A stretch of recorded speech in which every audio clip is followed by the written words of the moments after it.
दोपहर के ठीक 2 बज रहे थे। शीशों की दीवारों से घिरा हुआ बिलाल का कैबिन उस वक्त किसी बंद मुट्ठी की तरह महसूस हो रहा था।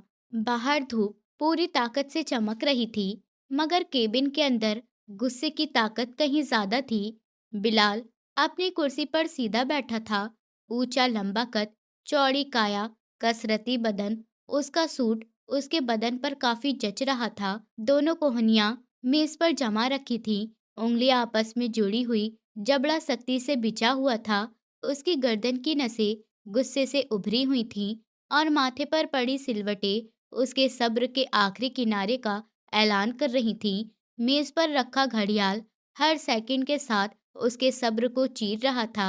चंद पल इसी तनाव में गुजरे थे कि केबिन का दरवाजा हल्की सी आवाज के साथ खुला।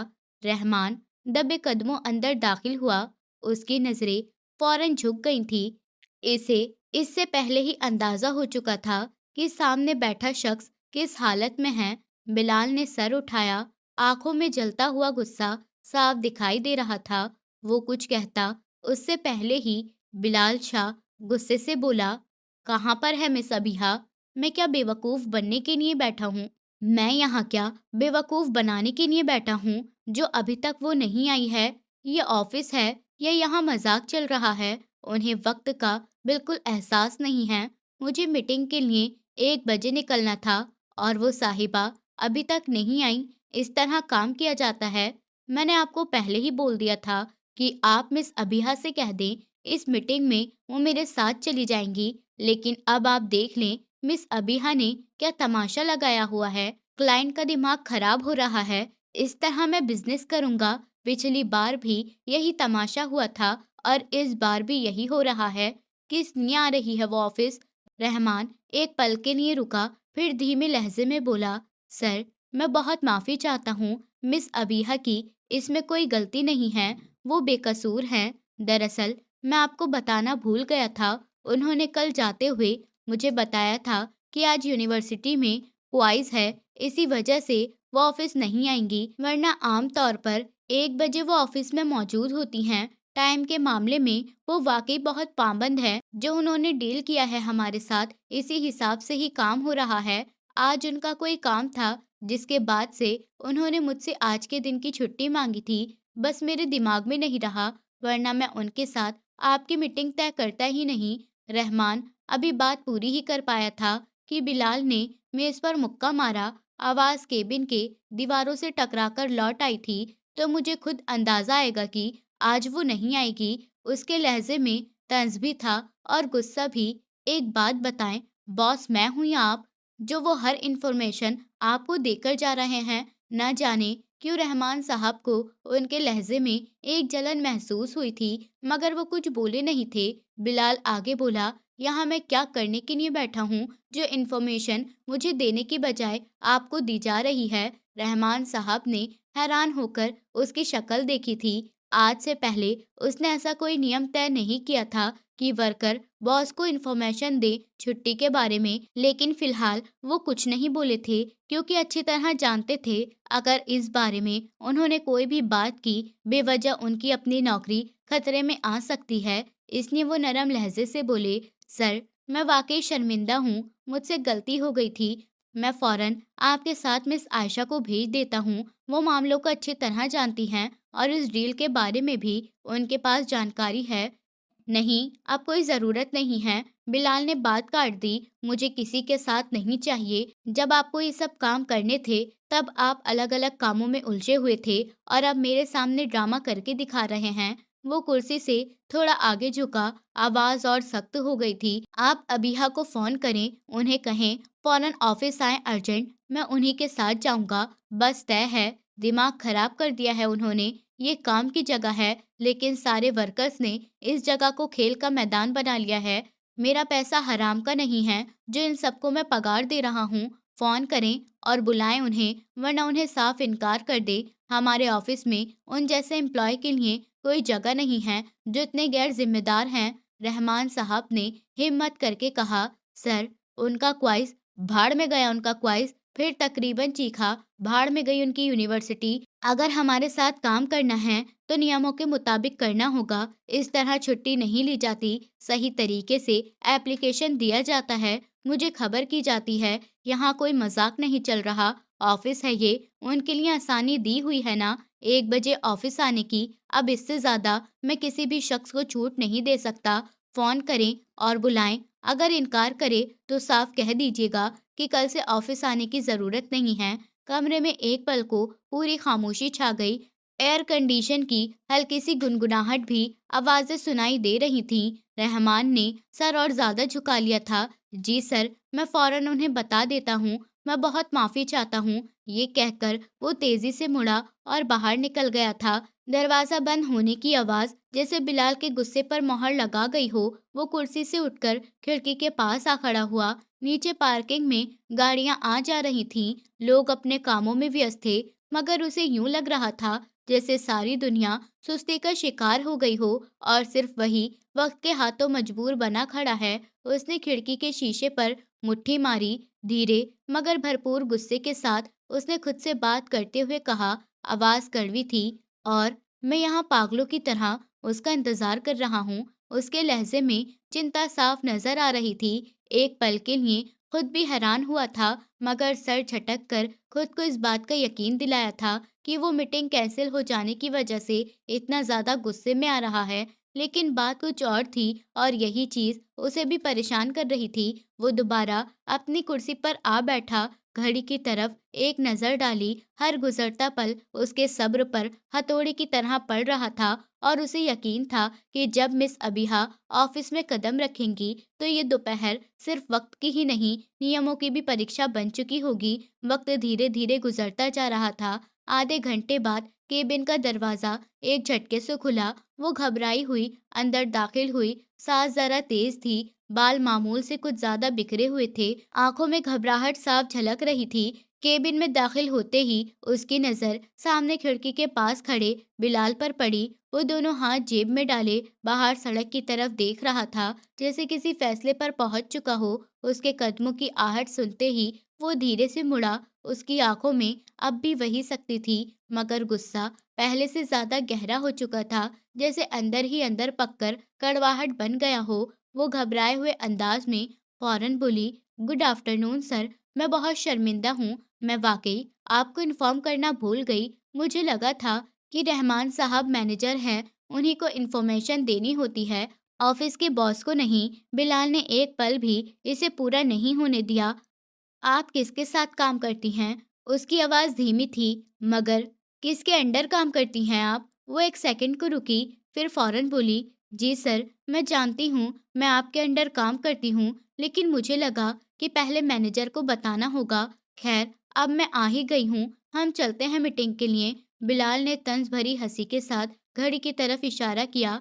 टाइम देखा है आपने? उसकी आंखें घड़ी पर जमी थीं। दोपहर के 2:30 बज रहे हैं। मीटिंग 1 बजे थी। किस मुंह के साथ आप क्लाइंट के सामने जाएंगी? वो जरा सीधी हुई। घबराहट के बीच लहजे में हल्का सा कॉन्फिडेंस आया। सर, इतना खूबसूरत मुंह है मेरा, आप चलें, मैं सब संभाल लूंगी वहां पर। आप जानते नहीं हैं क्या? बिलाल के बदन में एकदम तनाव आ गया। क्या? मुझे आपके लहजे में घमंड सुनाई दे रहा है। वो एक पल को खामोश हुई, मगर फिर भी हल्की सी शरारत बाकी रही। नहीं सर, बस मैं कह रही हूँ कि चीजें संभाल ली जाती हैं।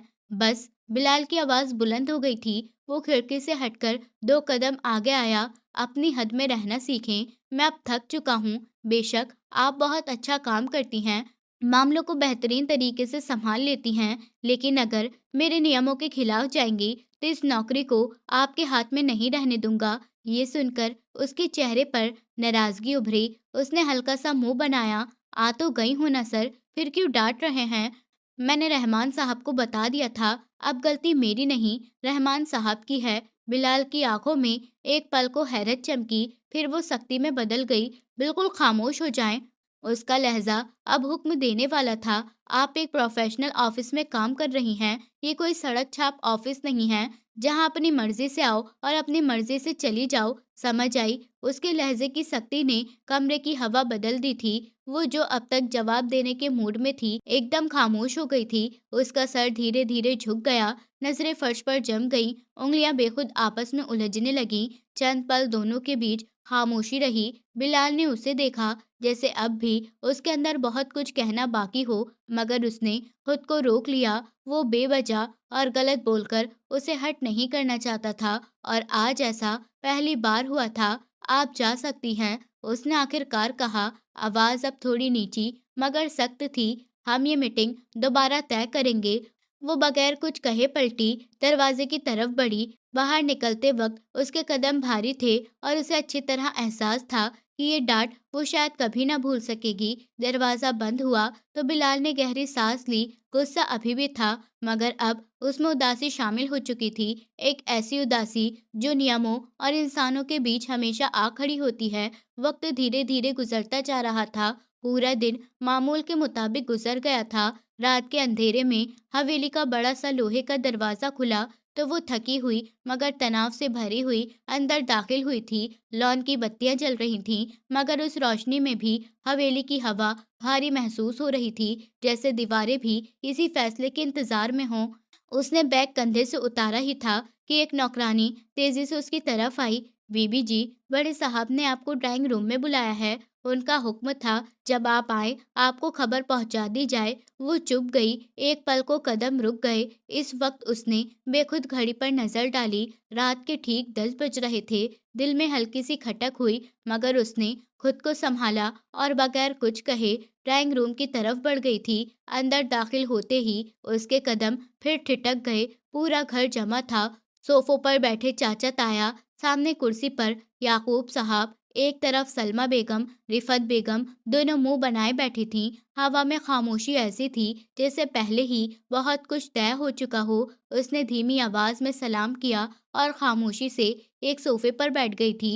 याकूब साहब ने घड़ी की तरफ देखते हुए सख्त लहजे में कहा, आपने वक्त देखा है, रात के 10 बज रहे हैं। हमारे घर की बेटियां शाम से पहले घर आ जाती हैं और आप अब आ रही हैं। वो फौरन तड़प कर बोली, वो सबकी सब पागल हैं जो खुद को रोबोट समझती हैं। मैं रोबोट नहीं हूँ, मैं अपनी जिंदगी अपनी मर्जी से जीना जानती हूँ। सलमा बेगम ने फौरन बात संभाली। आवाज में तंज साफ था। हमारी बेटियां रोबोट नहीं, तमीजदार और अच्छे खानदान की हैं, बड़ों की बात मानती हैं। तुम्हारी तरह नहीं जो आधी रात को घर से बाहर आवारागर्दी करती हो। खैर, तुम्हारी भी गलती नहीं है, तुम्हारी माँ भी ऐसी ही थी। ये शब्द उसके दिल में तीर की तरह लगे थे।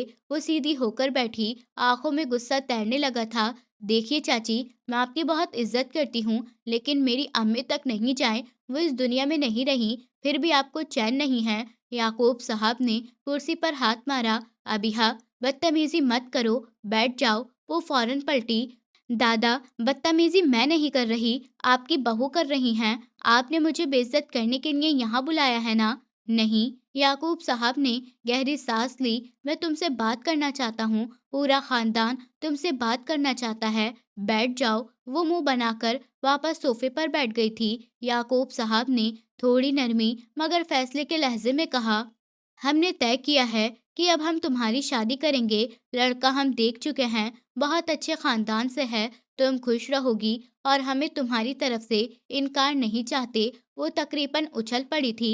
क्या हो गया आपको? आपने सोच भी कैसे लिया कि मैं शादी करूंगी? मेरी पढ़ाई पूरी नहीं हुई, मैं जॉब कर रही हूँ, मुझे अपनी जिंदगी में बहुत कुछ करना है। और कौन सा मैं आप सबके पैसों पर पलती हूँ? दादा का भी इस हवेली के कारोबार में हिस्सा है, वही मुझे मिलता है। मैं आप लोगों पर बोझ नहीं हूँ। याकूब साहब ने उसे गौर से देखा। तुम हम पर बोझ नहीं हो, लेकिन एक जिम्मेदारी हो।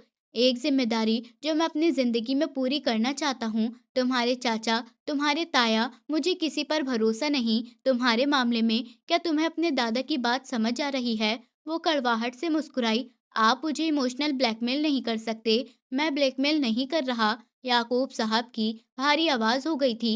मैं बस ये बता रहा हूँ कि तुम मेरे लिए कितनी जरूरी हो। क्या मैं तुम्हारे लिए जरूरी नहीं हूँ? वो चंद पल चुप रही, फिर धीरे से बोली, दादा, ये क्या बात हुई? अब इस तरह बोलकर मुझे राजी करना चाहते हैं तो तुम्हारी नजर में हमारी कोई अहमियत नहीं? वो बोली, क्या तुम हमारी बात पर राजी नहीं होगी? वो खामोश हो गई। कमरे में गहरी खामोशी छा गई। चंद पलों बाद उसने सर उठाया। मैं किसी और को पसंद करती हूँ और अपनी मर्जी से शादी करूंगी। उसको जो समझ आया था वो बोल गई थी।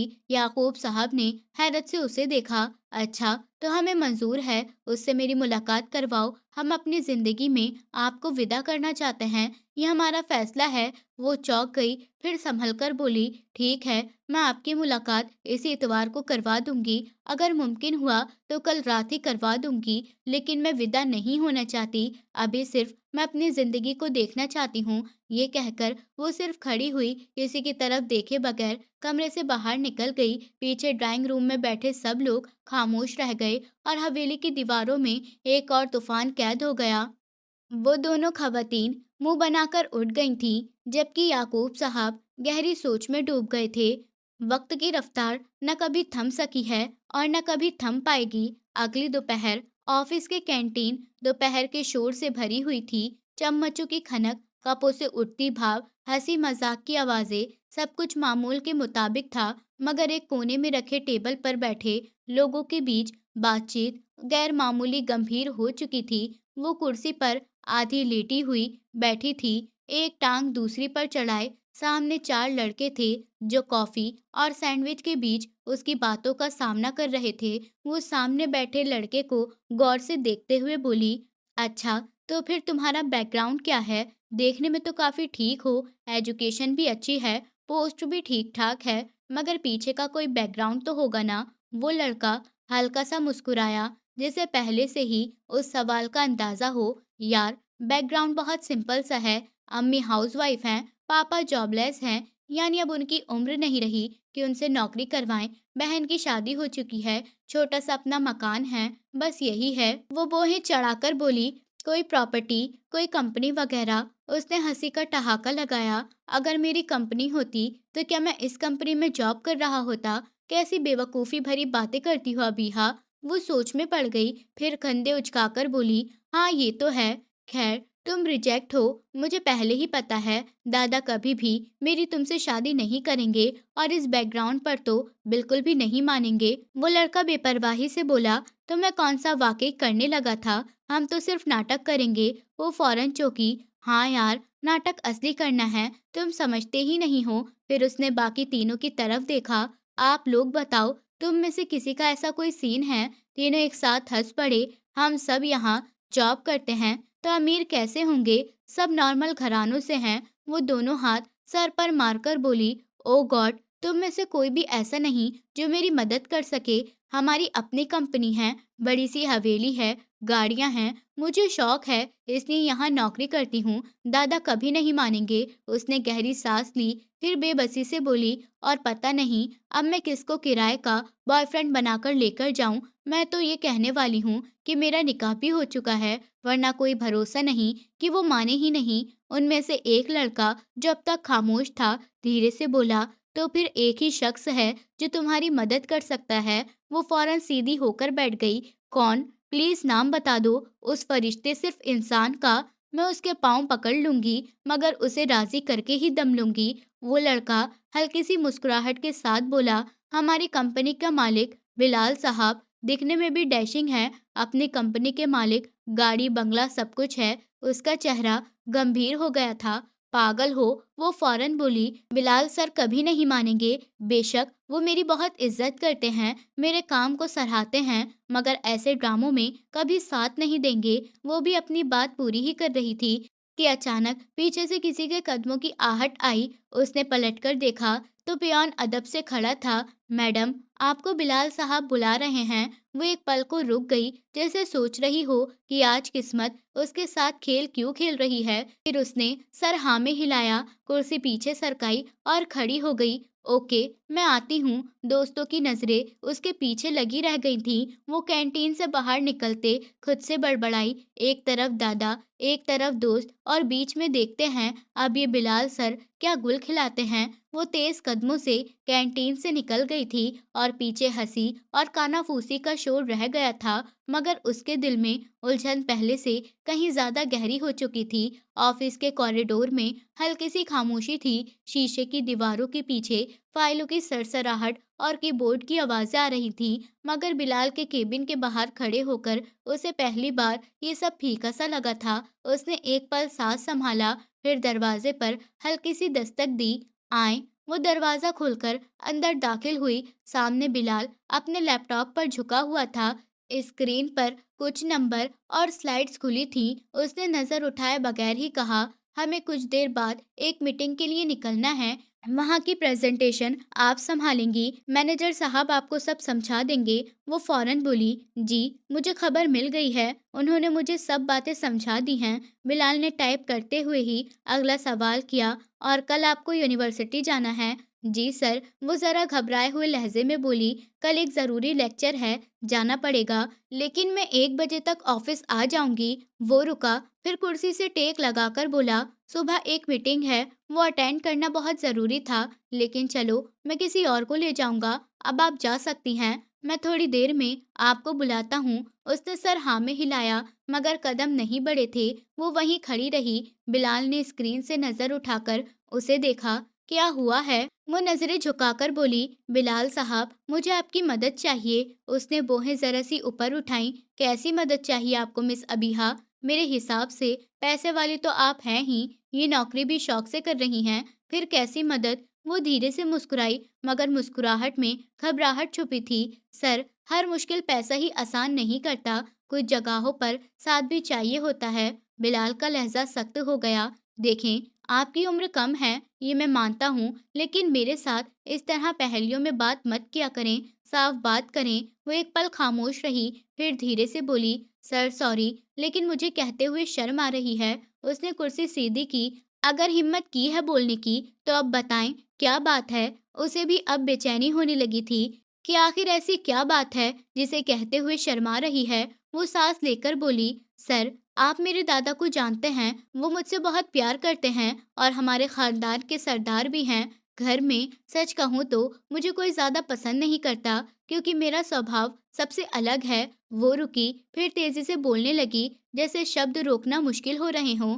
बात यह है कि मेरे दादा मेरी शादी करवाना चाहते हैं, और मैंने उनसे झूठ बोल दिया है कि मैं किसी को पसंद करती हूँ। बिलाल की नजरें उस पर जम गईं, मगर वो खामोश रहा। अगर मैं किसी ऐसे शख्स को अपने साथ ले गई तो वो फौरन मना कर देंगे। उसने कहा, लेकिन अगर आप मेरे साथ चल लें, सिर्फ एक दिन के लिए मेरे शौहर होने का ड्रामा कर लें, तो सब बहुत आसान हो जाएगा। वो एकदम बोली, प्लीज प्लीज, मैं आपसे रिक्वेस्ट कर रही हूँ, मैं भी आपकी कभी ना कभी मदद कर दूंगी। सिर्फ एक दिन की बात है, आप पति होने का ड्रामा कर लें। उसकी आवाज में अब घबराहट साफ थी, वरना मेरे दादा भी शादी किसी से भी करवा देंगे। मेरी पढ़ाई, मेरी जॉब, सब खत्म हो जाएगा। सर, कमरे में खामोशी छा गई थी। लैपटॉप की स्क्रीन अभी भी रोशन थी, मगर बिलाल की नजरें उससे हट चुकी थीं। वो कुर्सी पर पीछे टेक लगाकर सोच में डूब गया। उसके सामने एक अच्छी एम्प्लॉय थी, एक ऐसी लड़की जो अपनी पढ़ाई और काम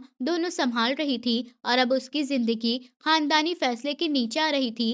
वो कुछ देर खामोश रहा, फिर बोला, देखें, ये ड्रामेबाजी आप अपने पास ही रखें तो बेहतर होगा। मैं एक अलग स्वभाव का इंसान हूँ। उसे ये सब ठीक नहीं लगा था। उसके दिल में डर बैठ गया। वो फौरन बोली, जी सर, मैं जानती हूँ, लेकिन अगर ऐसा ना हुआ तो मेरी पढ़ाई छूट जाएगी, मेरी जॉब चली जाएगी। Please sir. वो खामोश रहा। खामोशी लंबी हो गई थी। फिर उसने सास से कहा, ठीक है।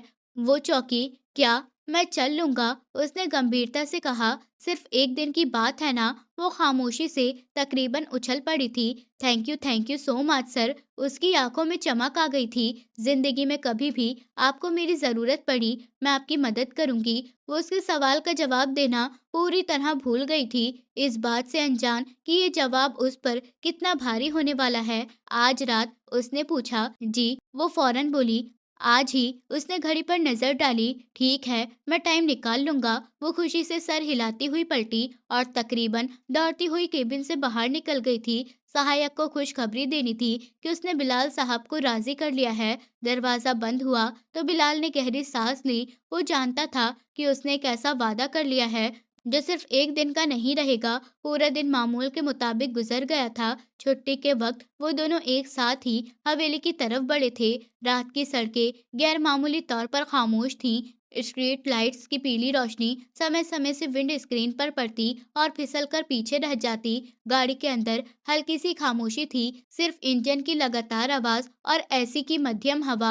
वो फ्रंट सीट पर बैठी खिड़की से बाहर देख रही थी, मगर नजरें बार बार उसकी तरफ उठ जाती, जो स्टीयरिंग पर मजबूत पकड़ के साथ गाड़ी चला रहा था। उसने अचानक उसकी तरफ मुड़कर कहा, देखें, वहां जाकर आपने बिल्कुल भी किसी को शक नहीं होने देना। किसी को ये नहीं लगना चाहिए कि हम सच्चे मियाँ बीवी नहीं हैं। वो नजरें सड़क में जमाए बोला, हमें क्या कहना है? वो फौरन बोली, जैसे सारी तैयारी हो। हम यही बताएंगे कि हम दोनों एक दूसरे से बहुत प्यार करते हैं, इसलिए हमने कोर्ट मैरिज की है। हम एक दूसरे के बगैर नहीं रह सकते। अभी आप विदा ही नहीं चाहते क्योंकि मैं पढ़ रही हूँ। जब तक मेरी पढ़ाई पूरी नहीं हो जाती, आप विदा ही नहीं करवाएंगे। वो एक पल को खामोश रहा, फिर सवाल से बोला, मिस अबिहा, मुझे आपसे कुछ कहना है। वो फौरन मुस्कुरा दी। जी सर, आप एक नहीं 100 बातें करें। आज आपने मेरी मदद की है, मैं जिंदगी भर नहीं भूल सकती।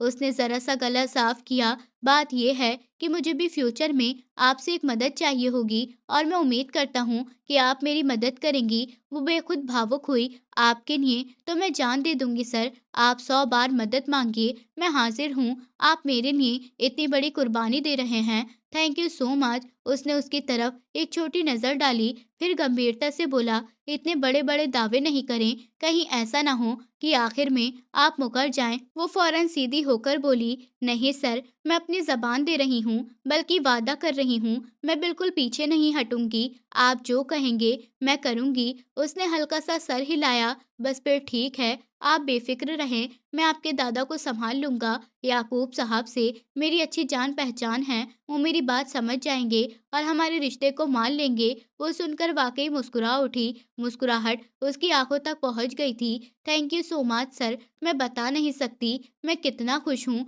अम्मी पापा के बाद अगर कोई है तो वो मेरे दादा हैं। उसने जरा रुककर कहा, आवाज में कड़वाहट शामिल हो गई। चाचा ताया ये सब बस मुझे इस घर से निकाल देना चाहते हैं। मुझे उस हवेली से कोई सरोकार नहीं, ना पैसा चाहिए ना प्रॉपर्टी। गाड़ी एक सिग्नल पर रुकी। लाल बत्ती की रोशनी उसके चेहरे पर पड़ी। उसकी आंखों में नमी साफ नजर आ रही थी। मैं बस अपनी पढ़ाई पूरी करना चाहती हूँ। वो धीरे धीरे बोली, कुछ बनना चाहती हूँ। इतनी जल्दी शादी करके अपनी जिंदगी बर्बाद नहीं करना चाहती। वो खामोशी से सुनता रहा। दादा को सब मिलकर भावनात्मक कर रहे हैं। उसने बात आगे बढ़ाई और वो ये बात समझ ही नहीं पा रहे। सिग्नल हरा हुआ तो गाड़ी दोबारा चल पड़ी। उसने मजबूत लहजे में कहा, ठीक है, बस मैं संभाल लूंगा सब। आप बस वही कहें जो हमने तय किया है। उसने गहरा सांस लिया, जैसे दिल का बोझ जरा हल्का हो गया हो। आप वाकई बहुत अच्छे इंसान हैं सर। वो मुस्कुराया नहीं, मगर आवाज में नरमी आ गई। अभी हमें इंसान ही एक कामयाब ड्रामा करना है। वो हंस दी। पहली बार बेफिक्री से गाड़ी रात के सन्नाटे को चीरती हुई आगे बढ़ती रही और दोनों जानते थे कि सिर्फ एक रात का मामला नहीं, बल्कि एक ऐसे मोड़ की शुरुआत है जहां वापसी आसान नहीं होती। एक लंबी दूरी तय करके वो दोनों सीधा हवेली पहुंचे थे। गाड़ी एक झटके से पोर्च में रुकी थी। वो उसने सीधा ड्राइंग रूम की तरफ बढ़ गई थी। ड्राइंग रूम में अजीब सी खामोशी छाई थी। बड़े झूमर की रोशनी नरम पीले रंग में पूरे कमरे में फैली हुई थी। दीवारों पर लगी तस्वीरें और पुरानी सजावट उस हवेली के सम्मान भरी परंपरा का ऐलान कर रही थी। वो बिलाल के साथ एक सोफे पर खामोशी से बैठ गई थी। उसकी उंगलियां बेचैन आपस में उलझी हुई थी। दिल की धड़कन मामूल से तेज थी। बिलाल सीधा बैठा था, चेहरे पर गंभीरता, मगर आंखों में पूरा आत्मविश्वास झलक रहा था। उसके हर अंदाज से ऐसा लगता था जैसे ये सब उसके लिए रोज का हो। लेकिन बराबर में बैठी लड़की का बीपी बिल्कुल कम हो चुका था। उसे बिल्कुल समझ नहीं आ रहा था वो किस तरह सब बातें संभालेगी। चंद पल ही गुजरे थे कि कमरे का दरवाजा खुला। याकूब साहब अंदर दाखिल हुए। उनके पीछे उनके दोनों बेटे थे। हवा में एकदम भारीपन आ गया था। बिलाल फौरन अपनी जगह से खड़ा हो गया। वो भी साथ ही उठ खड़ी हुई। बिलाल ने आगे बढ़कर याकूब साहब से हाथ मिलाया, सम्मान से सर झुकाया। बिलाल तुम, याकूब साहब ने गौर से देखते हुए कहा। उन्हें इसे देखकर खुशगवार हैरत हुई थी। अपनी पोती पर गर्व हुआ था कि उसने अपने लिए जो शख्स चुना है वो वाकई पसंद किए जाने लायक है। बिलाल ने पूरे आत्मविश्वास के साथ जवाब दिया, जी दादा जान, मैं ही हूँ आपकी पोती का पति। शायद इसने आपको ये नहीं बताया कि हम दोनों कोर्ट मैरिज कर चुके हैं। मैंने इसको बोला भी था कि आपके कान में ये बात डाल दे, लेकिन ये सुनती नहीं है। इसका कहना था कि आप बुरा मान जाएंगे, लेकिन मुझे उम्मीद है कि आप मेरी बातों का बुरा नहीं मानेंगे, बल्कि हालात को समझने की कोशिश करेंगे। ये सुनकर कमरे में हल्की सी कानाफूसी फैल गई थी। याकूब साहब की नजरें फौरन अबीहा की तरफ गई थी। तुम पिछली बार मुझसे मिले थे, वो धीरे बोले, तब तुमने ऐसी कोई बात नहीं की थी। बिलाल ने बगैर घबराहट के कहा, अबीहा ने मुझे मना किया था कि वक्त आने पर वो खुद सबको बता देगी। उसने थोड़ी देर के बाद कहा, खैर बैठें, मुझे आपसे बात करनी है। सब लोग दोबारा अपनी अपनी जगह बैठ गए थे। कमरे में पूरी खामोशी थी, जैसे हर सांस भी नाप तोल कर ले जा रही हो। बिलाल ने याकूब साहब से बात करते हुए कहा, आप जानते हैं, ऊपर वाले का दिया हमारे पास सब कुछ है। गाड़ी बंगला, अच्छी कंपनी, कारोबार, सब सेट चल रहा है। बस एक कमी थी, और वो आपकी पोती की। अबीहा ने नजरें झुका ली। उसका दिल जोर जोर से धड़क रहा था। ऐसा लगता था जैसे हथेली में आ गया हो। वो बस दिल ही दिल में दुआ कर रही थी कि सब ठीक हो, जरा भी मामला खराब ना हो और कमरे में बैठे किसी भी शख्स को इस नाटक पर शक न हो। बिलाल आगे बोला, मेरी ख्वाहिश है कि फिलहाल विदाई न हो। बिलाल ने गंभीरता से कहा, अबीहा पढ़ रही है, इसकी पढ़ाई पूरी होने के बाद हम विदाई करेंगे। यही इरादा इसका भी है, और मैं भी इसी पक्ष में हूँ। इंसान शादी से पहले ही अपनी हर ख्वाहिश को पूरा कर सकता है। शादी के बाद उस पर दोहरी जिम्मेदारियां आ जाती हैं। याकूब साहब चंद पल खामोश रहे, फिर धीरे से मुस्कुराए, नहीं बिलाल, मेरा ऐसा कोई इरादा नहीं था। उन्होंने कुर्सी पर पहलू बदला। दरअसल मैं अपनी जिंदगी में अपनी पोती को विदा करना चाहता हूँ। मेरी इतनी उम्र हो चुकी है, जिंदगी और मौत का कोई भरोसा नहीं है। मेरे बेटे ने मरने से पहले अपनी बेटी की सारी जिम्मेदारियां मेरे हाथ में दी थी। मैं उसकी हर जिम्मेदारी को अपनी जिंदगी में पूरा करना चाहता हूँ। अब अगर तुम दोनों की शादी हो चुकी है, तो हम सबको इसमें खुशी में शामिल होना चाहिए। मैं तुमसे मिलकर बहुत संतुष्ट हूँ, बल्कि मुझे अपनी पोती पर गर्व हो रहा है कि तुम जैसे योग्य इंसान को उसने अपने लिए चुना है। उन्होंने अबीहा की तरफ देखा। मेरी पोती खुद आत्मविश्वास है, अपना फैसला खुद ले सकती है, और तुम्हें देखकर मेरा दिल वाकई संतुष्ट हो गया है। दिल में जो थोड़ी बहुत शिकायत थी वो भी दूर हो गई है। बिलाल के चेहरे पर हल्की सी हैरत उभरी, जबकि बराबर में बैठी अबीहा ने भी जोर से सांस रोकी थी। याकूब साहब आगे बोले, क्यों ना आज हम तुम्हारी कुछ रस्म अदा कर लें और तुम दोनों का साथ बिताने का मौका दें, यानी हमारी तरफ से आज की रात ही विदाई है। ये सुनकर बिलाल का सांस एक पल को अटक गया। उसने बेखुद अबीहा की तरफ देखा। अबीहा के चेहरे का रंग बदल गया था, मगर वो फौरन संभल गई थी। जानती थी उसकी जरा सी घबराहट पूरा मामला बर्बाद कर सकती है। उसे किसी भी कीमत पर उस नाटक को जारी रखना ही था। और हाँ, याकूब साहब ने नरमी से कहा, आज मैं तुमसे एक रिक्वेस्ट करूंगा, तुम हमारे घर ही ठहरो, पति का हक रखते हो। आज तुम दोनों की विदाई है और सुहाग रात भी। अबीहा और उसकी सास थम गई थी। वो आगे बोले, तुम्हें कोई ऐतराज है, मगर पति को कोई ऐतराज तो नहीं होना चाहिए। बिलाल कुछ कहता उससे पहले ही वो बोली, जी दादा जान, जैसा आपको ठीक लगे, बल्कि ये तो और भी अच्छी बात हो जाएगी। उसने जानबूझकर बात को पूरा किया था, क्योंकि जानती थी अब बिलाल खामोश नहीं रहेगा। अगर उसने अब कोई भी गलत बात की, बना बनाया पूरा खेल बर्बाद हो जाएगा। बोलते हुए उसकी अपनी जुबान लड़खड़ा गई थी, मगर उसने खुद को संभाल लिया था। याकूब साहब ने अपनी बहू की तरफ देखा और हुक्म दिया, जाओ विदाई की तैयारी करो। आज हम अपनी पोती को विदा करेंगे। आज हम अपने फर्ज से मुक्त हो जाएंगे। शादी धूमधाम से हो या सादगी से, शादी का जरूरी पहलू निकाह होता है, जो ये दोनों कर चुके हैं, तो अब इसमें क्या शर्माना। कमरे में एकदम हलचल पैदा हो गई। बहुएं उठ खड़ी हुईं, कानाफूसियों की आवाजें उभर आईं। वो वहीं खड़ी रह गई, दिल जोर से धड़क रहा था। बिलाल ने एक पल को उसकी तरफ देखा, आंखों ही आंखों में, जैसे कह रहा हो, अब ये खेल वाकई शुरू हो गया है। अब इसे तुम खुद ही समेटो। याकूब शाह के हुक्म के मुताबिक कुछ ही देर में रस्में वगैरह पूरी हो गई थीं। उन दोनों को अबीहा के कमरे की तरफ रवाना कर दिया था। कमरे का दरवाजा बंद होते हवा एकदम बदल गई। बाहर ड्राइंग रूम की हलचल, कदमों की आवाजें और कानाफूसियां सब पीछे रह गई थीं। अंदर मध्यम रोशनी थी, पर्दे आधे खुले थे। बाहर लॉन की लाइट्स की हल्की सी चमक शीशों पर पड़ रही थी। कमरा बड़ा था, मगर उस पल उसे तंग महसूस हो रहा था। वो दोनों एक साथ अंदर दाखिल हुए थे। बिलाल अभी कुछ कहने ही वाला था कि अचानक तेजी से 4 कदम पीछे हट गई। उसकी सांस तेज हो गई थी, आंखों में डर साफ नजर आने लगा। उसने दोनों हाथ सामने उठा लिए, जैसे खुद को बचा रही हो। उसे देखते हुए बोली, खबरदार जो मेरे करीब आए। उसकी आवाज लरज रही थी। कसम से मैं शोर मचा दूंगी, मैं नीचे जाकर सब बता दूंगी। आप मेरे साथ ऐसा कुछ भी नहीं करेंगे। उसके दिमाग में दादा जान की बात घूम रही थी कि आज तुम दोनों की सुहाग रात है। बिलाल एक पल को हैरान रह गया, फिर उसके चेहरे पर हैरत के साथ झुंझलाहट भी आ गई थी। पागल हो गई हो, वो बेखुद बोला, ये किस तरह का व्यवहार है? अकल नहीं है क्या? मैं पागल हूँ जो तुम्हारे साथ कुछ करूँगा बिना रिश्ते के? अकल नहीं है क्या मुझ में? मैं 2 दिन का बच्चा हूँ। अचानक ही उसे गुस्सा आ गया था। उसका ये रवैया, उसका खून खौला चुका था। वो 2 कदम आगे बढ़ा, मगर फौरन रुक गया। मैं तुम्हारे साथ इस कमरे में नहीं आया हूँ, बल्कि तुम अपनी मर्जी से मुझे लाई हो। तुमने खुद हामी भरी थी। मुझे अंदाजा ही नहीं था कि तुम मुझे किस मुश्किल में फंसा दोगी। अगर मुझे जरा भी अंदाजा होता कि बात इतनी बढ़ जाएगी, तो मैं कभी भी तुम्हारे साथ इस नाटक का हिस्सा नहीं बनता। तुम्हारी इज्जत के खातिर मैं खामोश हूँ। और तुम किस तरह की हरकतें कर रही हो कमरे में लाकर? पागल हो?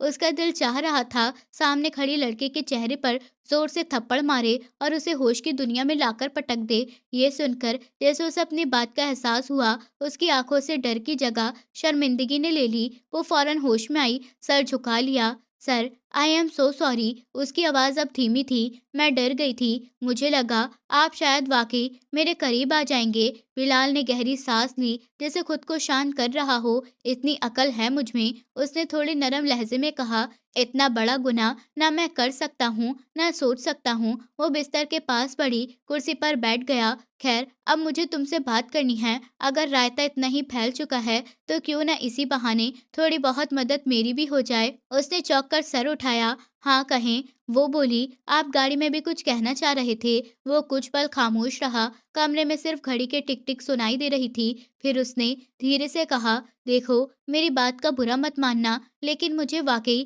थोड़ी मदद चाहिए। वो फौरन बोली, आप हुक्म करें, मैं आपकी मदद के लिए तैयार हूँ। वो सर झुकाए बैठा रहा, फिर जैसे फैसला करके बोला, असल बात यह है कि मेरे दादा ने मरने से पहले सारी प्रॉपर्टी मेरे नाम कर दी है, लेकिन एक शर्त रखी है। वो गौर से सुनने लगी। 28 साल की उम्र से पहले मुझे शादी करनी है। उसने साफ अंदाज में कहा, वैध निकाह होना जरूरी है, तब पूरी प्रॉपर्टी मेरे नाम होगी। शादी हो जाए फिर तलाक हो जाए, इससे कोई फर्क नहीं पड़ता। शर्त सिर्फ निकाह की है, वो बनी रहेगी। अगर ऐसा ना हुआ, इसने बात पूरी की, तो सारी प्रॉपर्टी ट्रस्ट में चली जाएगी। और अब नीचे जितना रायता फैल चुका है, उस हिसाब से अगर हम कल निकाह कर लें तो कोई गलत बात नहीं होगी। कमरे में भी खामोशी छा गई।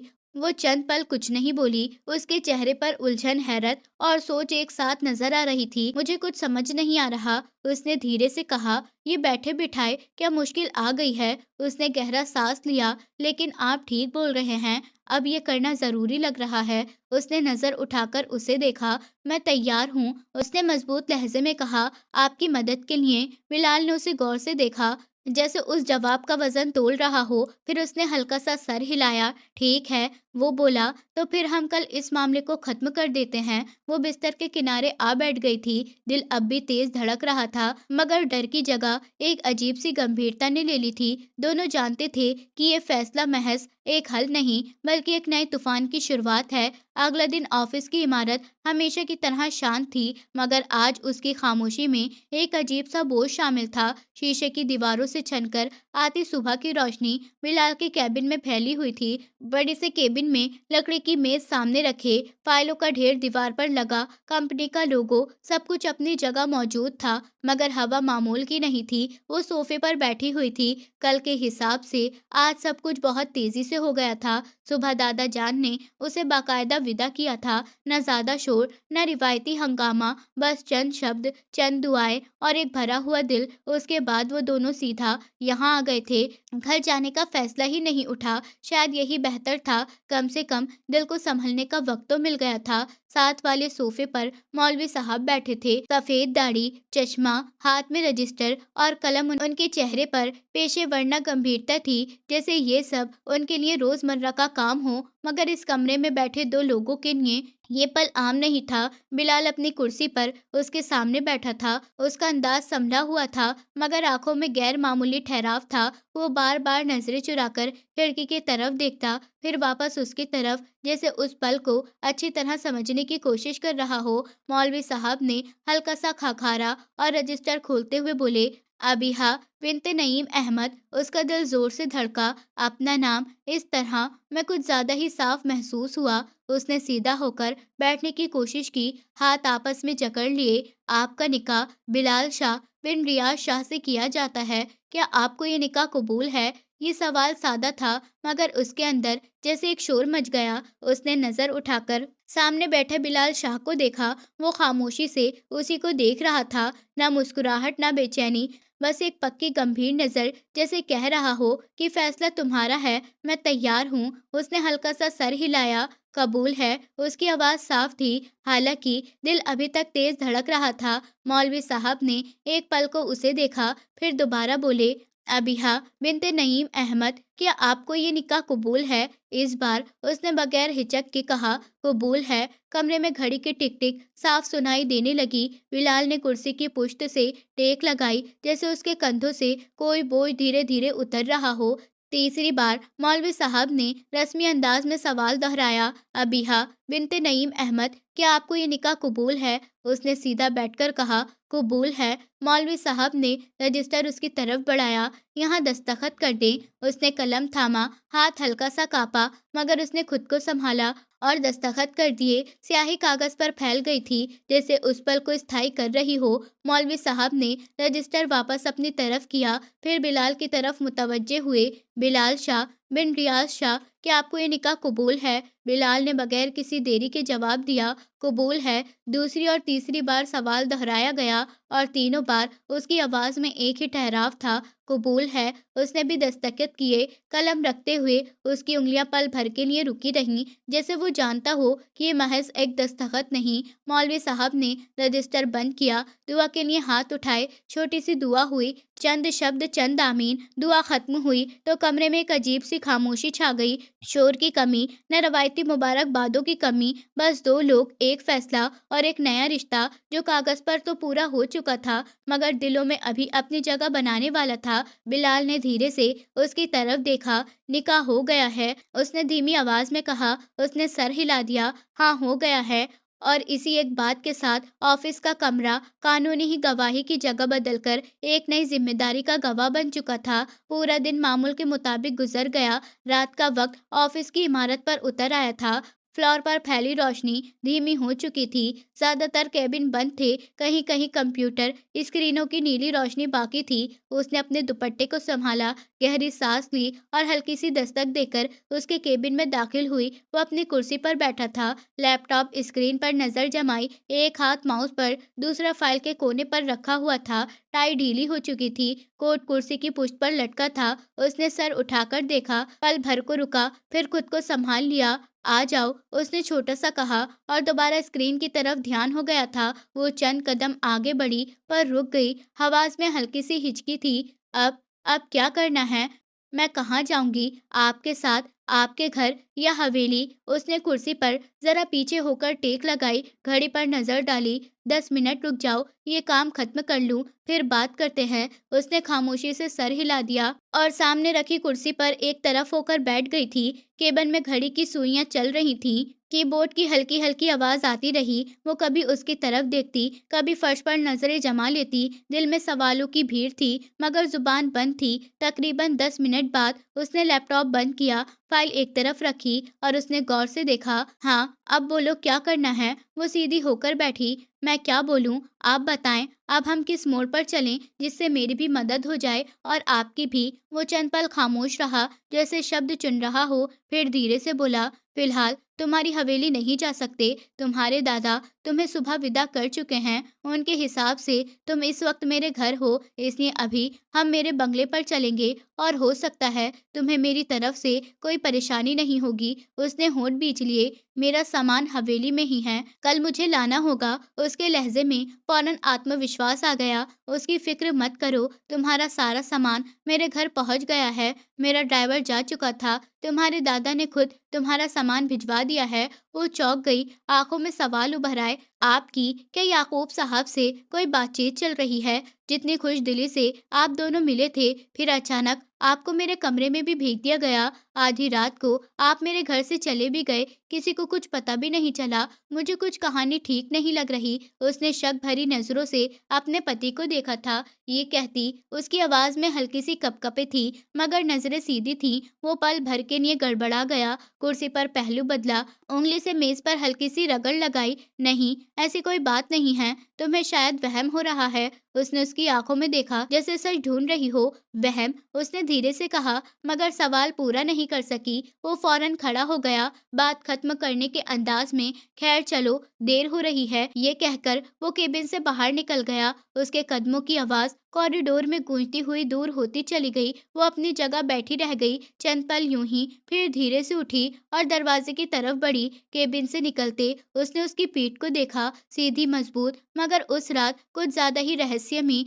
उसके दिल में एक अनजानी सी खटक ने जगह बना ली थी। उसे साफ महसूस हो रहा था, ये बात सिर्फ इतनी नहीं जितनी उसे बताई जा रही है। और यही एहसास उस खामोश रात में उसके साथ बाहर निकल आया। और यही एहसास उस खामोश रात में उसके साथ बाहर निकल आया। रात की खामोशी बंगले के बड़े कमरे में फैली हुई थी। बाहर हल्की हवा चल रही थी, पर्दे हल्की हल्की हलचल में आ रहे थे और बंगले की लाइट्स की नरम चमक शीशों से अंदर आ रही थी। वो कमरे में दाखिल हुई, कदम धीरे धीरे रखती हुई। दिल धड़क रहा था। बिलाल अपनी कुर्सी पर बैठा था, मेज पर रखे लैपटॉप पर कुछ फाइलों के बीच, मगर नजरें कहीं दूर की तरफ टिकी हुई थीं। वो चंद पलों के लिए कमरे को देखती रही, फिर बोली, आपका कमरा बहुत खूबसूरत है, लेकिन हम दोनों एक साथ तो नहीं रहेंगे ना? आप दूसरे कमरे में रहेंगे ना? बिलाल ने कुछ नहीं कहा, बस धीरे से सर हिलाया, लेकिन फिर अचानक उसके करीब आया। वो चौंक कर पीछे हटी, मगर उसने उसके हाथ थाम लिए। मैं तुमसे कुछ कहना चाहता हूँ। उसने हैरत से उसे देखा, शब्द गले में अटके हुए थे। वो इसलिए सोफे पर बैठ गया और दोनों के बीच खामोशी छा गई थी। कुछ पल हवा के नरम झोंके के साथ कमरे में घुल गई। सिर्फ घड़ी की टिक टिक और दूर से आने वाली गाड़ियों की हल्की आवाज सुनाई दे रही थी। फिर बिलाल ने धीरे से कहा, तुम्हारे दादा ने कहा था कि हकीकत को छुपाना है, लेकिन मैं तुमसे झूठ नहीं बोल सकता। ये शादी तुम्हारी मर्जी से नहीं हुई। ये सब तुम्हारे दादा के प्लान का हिस्सा था। उसकी आंखों में चौंकना, डर और सच्चाई सब एक साथ झलक रहे थे। वो खामोशी से सुनती रही। बिलाल ने आगे बढ़कर कहा, जब हम दोनों ने पहली बार मुलाकात की थी, तुम्हारे दादा ने मुझसे तुम्हारे रिश्ते के बारे में बात की। उस वक्त मुझे लगा कि तुम बहुत छोटी हो, बेअकल हो, शरारती, और जितना मैं गंभीर स्वभाव हूँ, ऐसी तुम नहीं हो। लेकिन जब मैंने तुम्हारे साथ काम किया, मुझे तुम्हारी आदत होने लगी। तुम अच्छी लगने लगी, इतनी अच्छी कि जो तुमसे प्यार हो गया। उसने सर झुकाया और आंखों में शर्मिंदगी की छाप छोड़ दी। मैं खुद तुम्हारे दादा के पास गया, तुम्हारे लिए हाथ मांगा। तब उन्होंने कहा कि मैं अपने पोती से पूछूंगा, लेकिन जब उन्होंने पूछा तो तुमने पसंद जाहिर कर दी। मैं बहुत बुरी तरह डर गया था। जहां तुम्हारे दादा ने मुझे फोन करके बताया कि तुम किसी को पसंद करती हो, लेकिन फिर मालूम हुआ कि तुम्हारी जिंदगी में कोई नहीं है। तुम खुद किसी ऐसे शख्स को ढूंढ रही हो जो तुम्हारी मदद करे। तब मैंने हाँ बोली थी। निकाह का आइडिया भी तुम्हारे दादा का था, वो रात कमरे में भेजने का आइडिया भी था, और आधी रात को निकालने का भी उन्हीं का था। मैं शर्मिंदा हूँ, शायद तुम्हें बुरा लग रहा हो, लेकिन ये सब एक प्लान का हिस्सा था जो तुमने खुद भी बनाया और हम सब भी इसमें शामिल हो गए। वरना कोई भी शख्स इतनी आसानी से निकाह नहीं करता। वो खामोश रही मगर नजरें झुकी हुई थीं। कुछ पलों बाद उसने धीरे से कहा, मुझे कहीं न कहीं अंदाजा हो चुका था जब आप मेरे कमरे से आधी रात को निकले थे और आप बिल्कुल आसानी से हवेली से चले गए। सुबह आप आ गए। ये सब किसी की मदद के बगैर नहीं हो सकता था। मुझे वक्त चाहिए। मैं भी मानसिक रूप से इस चीज़ के लिए स्थिर नहीं हूँ। बेहतर होगा आप किसी और कमरे में चले जाएं। बिलाल ने धीरे से सर हिलाया जैसे उसकी बात पूरी तरह समझ ली हो, फिर बगैर किसी विरोध के उठा और कमरे से बाहर चला गया। दरवाज़ा धीरे से बंद करके वो बिस्तर के किनारे बैठ गई थी, हाथ गोद में जमा किए। दिल अभी भी धड़क रहा था। कमरे की रोशनी उसके चेहरे पर पड़ रही थी और बाहर की हवा में रात की ठंडी खामोशी घुल रही थी। सब कुछ खामोश था मगर उसके दिल में एक अजीब से सुकून और उलझन का मिश्रण मौजूद था। प्यार, डर और नई जिम्मेदारी का बोझ। 2 हफ्तों बाद वक्त की रफ्तार न कभी थम सकी है, न कभी थम पाएगी। रात की खामोशी बंगले में घुली हुई थी। बाहर की हल्की हवा पर्दों को सरसराती हुई अंदर आ रही थी, मगर जैसे ही वो दरवाजे पर कदम रखती, पूरी हवा बदल गई थी। अचानक बंगले की रोशनी पूरी तरह से बंद हो गई। वो चौंक कर चारों तरफ देखने लगी। दिल धड़क रहा था। कुछ पलों के लिए अंधेरा गहरा था, फिर अचानक सब लाइट्स रोशन हो गई थीं और पूरे कमरे में फूलों की बरसात शुरू हो गई थी। हर तरफ रंग बिरंगे फूल धीरे धीरे उस पर गिरने लगे थे। वो पीछे हटी, इधर उधर नजरें दौड़ाईं, सांस थमी हुई थी। दिल की धड़कन इतनी तेज थी कि लग रहा था पूरे कमरे में हर धड़कन गूंज रही हो। फिर कमरे के कोने से वो चलता हुआ सामने आया, हाथ में गुलदस्ता, उंगली में छोटी चमकदार अंगूठी थी। कदम धीरे धीरे मगर पक्के थे। वो कुछ कहने की कोशिश की मगर शब्द गले में अटक गए, क्योंकि अचानक उसने महसूस किया कि वो उसके कदमों में बैठ गया है। उसकी आंखों में गंभीरता, होठों पर नरम मुस्कुराहट और हाथ में अंगूठी थी। उसकी तरफ बढ़ाते हुए बोला, क्या तुम मेरी मोहब्बत बनोगी? मैं तुम्हें दुनिया भर की खुशी दूंगा, तुम्हें हमेशा सराहों पर बिठाऊंगा। क्या तुम मुझे कबूल करोगी? उसकी आंखों में आंसू आ गए थे। दिल में एक अजीब सा सुकून और डर एक साथ झलक रहा था। उसने कभी सोचा भी नहीं था कि जिंदगी अचानक इतनी बदल जाएगी और एक शख्स जो कभी अजनबी था, इतनी मोहब्बत के साथ उसके सामने खड़ा होगा। वो बेखुद सर हिलाकर, हाँ मैं राजी हूँ, वो खड़ा हुआ और उसे गले लगा लिया था। कमरे में फूलों की खुशबू घुल गई। रोशनी उनके बीच नरम छाई हुई थी और बाहर की हवा पर्दों से सरसराती हुई आ रही थी, जैसे खुद हवा भी इस पल का हिस्सा बन गई हो। बिलाल ने धीरे से उसके कान के करीब कहा, मैं जानता हूँ कि सब कुछ आसान नहीं हुआ। तुम्हारी मर्जी के बगैर तुम्हें बीवी बनाया गया, तुम्हें मजबूर रखा गया, लेकिन मैं तुमसे बहुत प्यार करता हूँ, इतना कि शब्दों में बयान नहीं कर सकता। मेरी हर गलती को माफ कर दो। वो उसकी छाती से सर टिकाते हुए बोली, आपकी हर गलती तो उस दिन माफ हो गई थी जब आपने निकाह की रात मुझे सब सच्चाई बता दी थी। आपने कुछ नहीं छुपाया। आप नहीं जानते, मैं भी आपसे मोहब्बत करने लगी हूँ। बस थोड़ा वक्त चाहिए था स्थिर होने के लिए और आज ये वक्त पूरा हो गया है। मैं आपकी बीवी बनने के लिए तैयार हूँ। मुझे भी आपसे मोहब्बत है। बिलाल ने उसके सर पर हाथ रखा, नरम आंखों से उसे देखा, फिर फटते जज्बात से उसे गले लगा लिया था। फूलों की बरसात अब भी उन पर जारी थी। रोशनी की चमक उनके बीच मोहब्बत के रंग बिखेर रही थी। वो कुछ देर बस इसी तरह एक दूसरे के करीब रह गए। शब्द कम थे मगर दिल सब कुछ कह रहे थे। हर हल्की सांस, हर पल, हर धड़कन में मोहब्बत की सच्चाई झलक रही थी। वो महसूस कर रही थी कि जिंदगी के सब डर, सब उलझने, सब मुश्किलात उस पल में घुलकर खत्म हो गईं। बिलाल ने धीरे से सर टेक कर कहा, तुम मेरी हो और मैं तुम्हारा हूँ। अब बस यही हकीकत है, बाकी सब कुछ व्यर्थ था। वो सर हिलाकर उसके बाजू में अपने आप को मजबूती से दबाकर बोली, हाँ यही सब कुछ वाकई है और आज से मैं हमेशा तुम्हारे साथ रहूंगी। रात की खामोशी, फूलों की खुशबू, रोशनी की नरम चमक और उनके बीच मोहब्बत के पल एक पूरा भावनात्मक और खुशगवार माहौल ले आए, जिसमें डर, मोहब्बत और सुकून सब एक साथ मौजूद थे। दोस्तों, उम्मीद करती हूँ आपको हमारी कहानी पसंद आई होगी। कहानी पसंद आई है तो वीडियो को लाइक करें, चैनल पर नए हैं तो चैनल को सब्सक्राइब करें और हाँ, नोटिफिकेशन बेल को ज़रूर दबाएं ताकि अगली अपडेट सबसे पहले आपको मिले।